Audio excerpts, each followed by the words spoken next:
Au nom de Dieu, le tout miséricordieux, le très miséricordieux, louange à Dieu, Seigneur de l'univers. Chers frères, que vos moments soient emplis de bien. Dans cet épisode, avec la permission, l'aide et la puissance de Dieu, nous aborderons ce qu'est la notion de polythéisme. Et faites attention, je n'ai pas dit le polythéisme envers Dieu, j'ai dit le polythéisme. Il y a le polythéisme envers Dieu et il y a le polythéisme avec Dieu. Et il y a une très grande différence entre les deux et nous aborderons ce sujet dans cet épisode et dans le suivant, si Dieu le veut.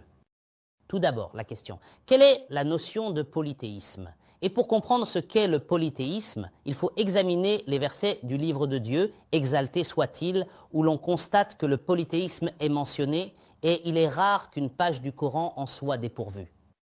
Sinon, il y a toujours une indication mettant en garde contre le polythéisme et contre le fait de tomber dans le polythéisme. Quelle est la position de Dieu face au polythéisme ? Je ne veux pas dire quel est le problème de Dieu avec le polythéisme, car cette expression n'est pas appropriée à l'égard de Dieu, exalté soit-il. Mais le polythéisme. La question est la suivante. Le polythéisme est-il plus grave que le meurtre injuste d'une âme que Dieu a interdit sauf en droit, selon les versets du Coran ?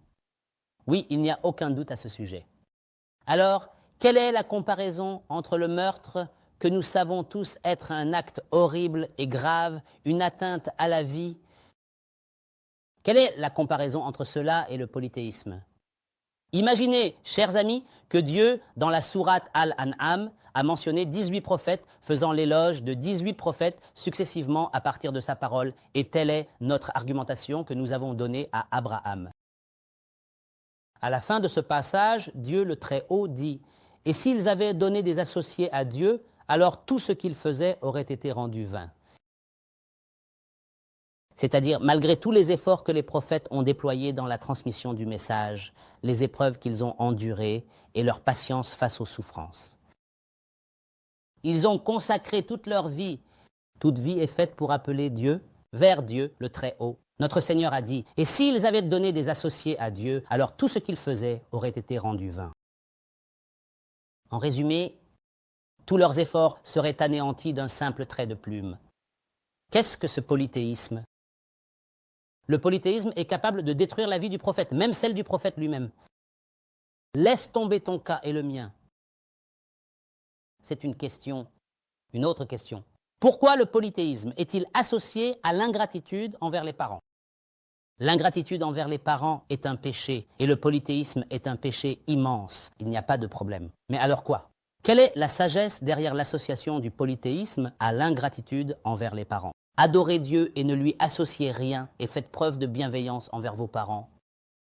Dit, venez, je vais vous réciter ce que votre Seigneur vous a interdit. Ne lui associez rien et faites preuve de bienveillance envers vos parents.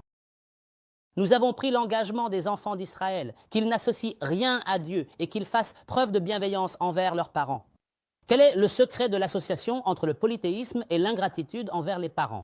Quelle est cette corrélation ? C'est la seule porte d'entrée qui nous permet de comprendre le sens du polythéisme ou le concept général du polythéisme à travers son association avec l'ingratitude envers les parents.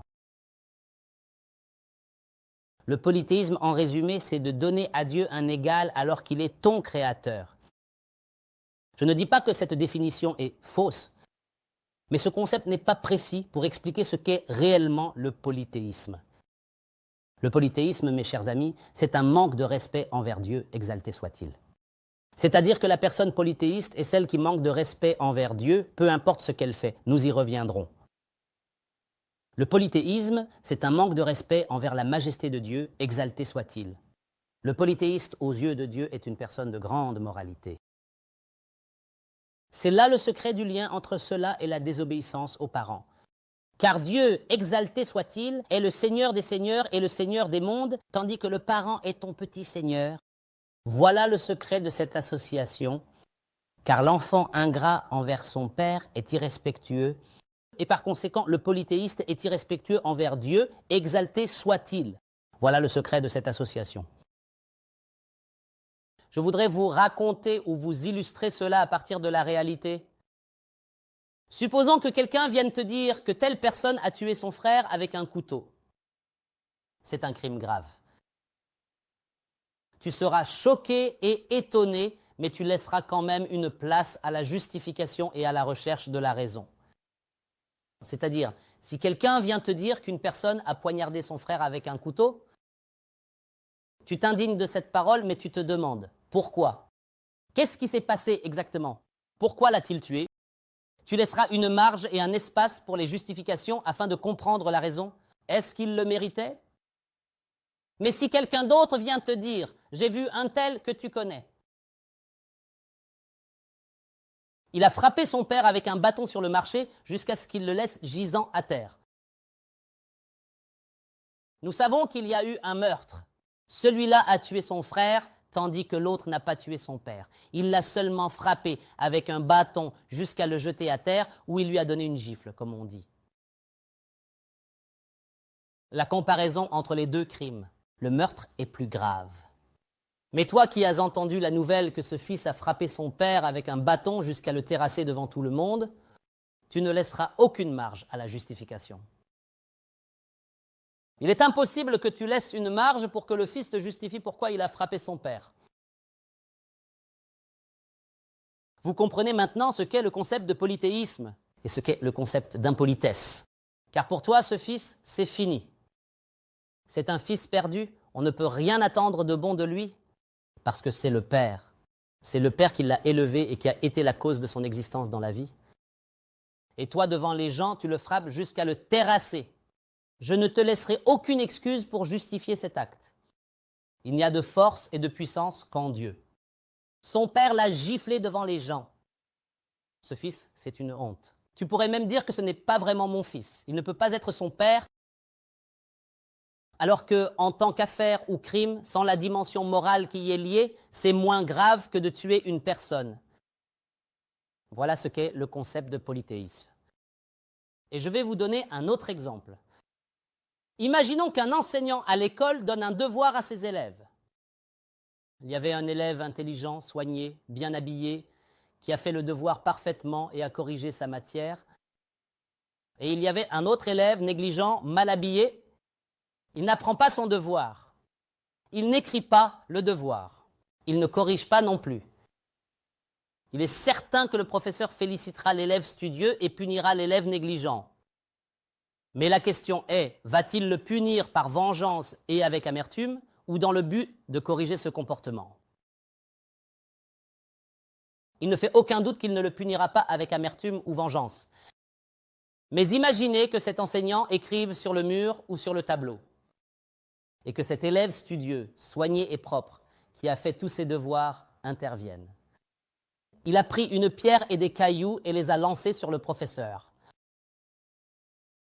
Même s'il ne l'a pas touché, c'est-à-dire même si ce caillou n'a fait que frapper le mur. Le professeur a alors fait attention. Qui a fait cela? Ils ont indiqué que c'était l'élève intelligent qui s'est levé.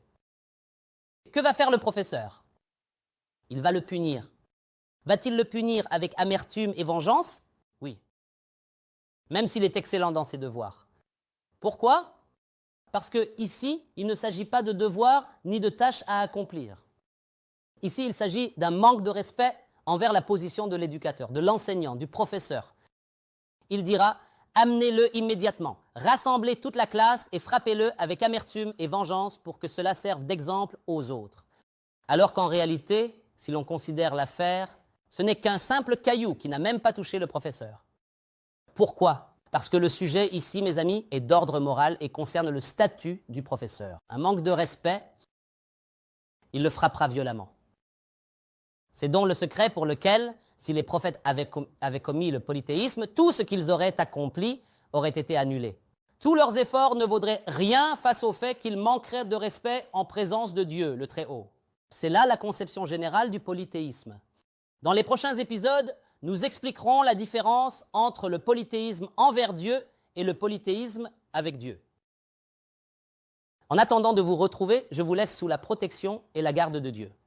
Que la paix, la miséricorde et les bénédictions de Dieu soient sur vous.